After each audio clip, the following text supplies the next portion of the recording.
ಸ್ಥಳ ಬಿಳಗಿಹಳ್ಳಿಯವರು, ಶಿವಮೊಗ್ಗದ ಹತ್ತಿರದ ಭಾಗ. ಸೇನೆ ಭಾರತೀಯ ಸೇನೆ, ಮದ್ರಾಸ್ ರೆಜಿಮೆಂಟ್. ಸಾಹಸ ಸಿಯಾಚಿನ್ ಹಿಮನದಿಯಲ್ಲಿ 2016ರಲ್ಲಿ ಹಿಮಪಾತದಲ್ಲಿ ಸಿಲುಕಿದರು. ಅತಿ ತೀವ್ರ ಪರಿಸ್ಥಿತಿಯಲ್ಲಿ 6 ದಿನ ಬದುಕುಳಿದು ದೇಶದ ಜನತೆಗೆ ಸ್ಫೂರ್ತಿ ನೀಡಿದರು.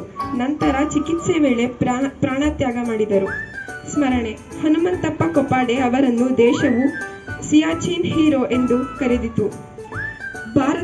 ಭಾರತದ ಪ್ರಧಾನಮಂತ್ರಿ ನರೇಂದ್ರ ಮೋದಿಯವರು ಸಹ ವೈಯಕ್ತಿಕವಾಗಿ ಅವರ ಕುಟುಂಬಕ್ಕೆ ಸಾಂತ್ವನ ನೀಡಿದರು. ಹವಾಲ್ದಾರ್ ಹನುಮಂತಪ್ಪ ಕೊಪಾಡೆ ಅವರ ನಿಜವಾದ ವೀರ. ಕಠಿಣ ಪರಿಸ್ಥಿತಿಗಳಲ್ಲೂ ದೇಶದ ಸೇವೆ ಮಾಡಿದ ಅವರ ಶೌರ್ಯ, ಧೈರ್ಯ ಮತ್ತು ತ್ಯಾಗ ದೇಶದ ಯುವಕರಿಗೆ ಶಾಶ್ವತ ಪ್ರೇರಣೆ ನೀಡುತ್ತದೆ. ಇದು ಇವರ ಸಾಹಸ. ಧನ್ಯವಾದಗಳು.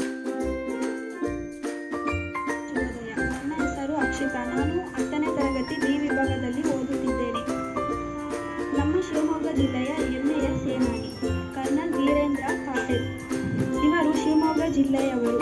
ಇವರು ಭಾರತೀಯ ಸೇನೆಯವರು. ಇವರು ದೇಶದ ವಿವಿಧಗಳಲ್ಲಿ ಸೇವೆ ಸಲ್ಲಿಸಿ ಅನೇಕ ಪ್ರಶಂಸೆಗಳನ್ನು ಪಡೆದಿದ್ದಾರೆ. ಇವರು ರಾಷ್ಟ್ರ ಸೇವೆಯಲ್ಲಿ ತೊಡಗಿಕೊಂಡಿರುವ ಶೂರ ಯೋಧರಲ್ಲಿ ಒಬ್ಬರು. ಇವರು ಭಾರತೀಯ ಸೇನೆಯಲ್ಲಿ ಸೇವೆ ಸಲ್ಲಿಸಿ ದೇಶದ ರಕ್ಷಣೆಗೆ ತಮ್ಮ ಪ್ರಾಣವನ್ನೇ ಅರ್ಪಿಸಿದವರು. ತಮ್ಮ ಕರ್ತವ್ಯಕ್ಕೆ ನಿಷ್ಠೆಯಿಂದ ಮತ್ತು ಶೂರತನದಿಂದ ಪ್ರಸಿದ್ಧರಾಗಿದ್ದಾರೆ. ದೇಶದ ಸೀಮೆಗಳಲ್ಲಿ ಕಾವಲು ನಿಂತು ಶತ್ರುಗಳ ವಿರುದ್ಧ ಧೈರ್ಯದಿಂದ ಹೋರಾಡಿದವರು. ಅವರ ಶೌರ್ಯ ಮತ್ತು ದೇಶಪ್ರೇಮ ಸ್ಫೂರ್ತಿದಾಯಕವಾಗಿತ್ತು. ಇವರ ಧೈರ್ಯ, ದೇಶಭಕ್ತಿ, ಶಿಸ್ತಿನ ಜೀವನ, ಸೇವಾ ಮನೋಭಾವದವರು. ಅವರಿಂದ ನಾವು ಅಳವಡಿಸಿಕೊಳ್ಳುವ ಅಂಶವೆಂದರೆ ದೇಶ ಪ್ರೇಮವು ಶ್ರೇಷ್ಠ ಧರ್ಮ.